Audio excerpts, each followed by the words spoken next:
مثال दूंगा। एक बच्चा था, अपने वालिद साहब के साथ जू में घूमने गया।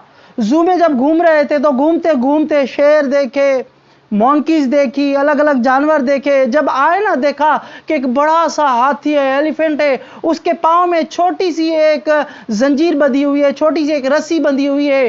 तो वो छोटा सा बच्चा अपने अब्बू से सवाल करने लगा, अब्बू ये इतना बड़ा ताकतवर हाथी और पाँव में से इतनी छोटी सी रस्सी बंधी हुई है, इतनी छोटी सी जंजीर बंधी हुई है, अगर ये इसको जोर लगाकर खींच ले और तोड़ दे तो ये यहां पर धूम नहीं मचा लेगा, यहां पर ये एक बड़ा सा सीन क्रिएट नहीं कर सकता? कि हाँ बेटा ये कर सकता है। फिर अबू ये कर क्यों नहीं रहा? कि बेटा जब ये हाथी छोटा था तो यहां इसको जब लाया गया तो तब हुआ क्या, तो फर्स्ट टाइम अपनी मां से इसको दूर यहां इस जू में जब लाया गया तो इसके पांव में भी इस तरह जंजीर बांधी गई। उस हाथी ने कोशिश करना शुरू कर दी कि मैं इसको तोड़ूं, जोर लगाता था, उसको तकलीफ होती थी, वो नहीं कर पाता था, उसको दर्द होता था।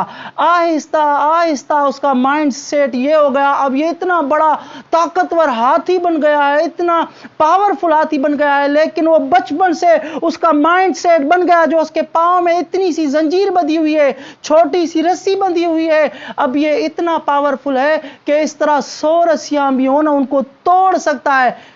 इस वजह से नहीं तोड़ पा रहा कि उसके ज़हन में बैठ गया कि बचपन में मैंने ट्राई किया था जब मैं छोटा था, क्योंकि मैं इसको नहीं तोड़ पाया था तो तब से उसके ज़हन में ये जंजीर बैठी हुई है कि मैं इसको नहीं तोड़ सकता, मैं इसको कभी भी नहीं तोड़ सकता।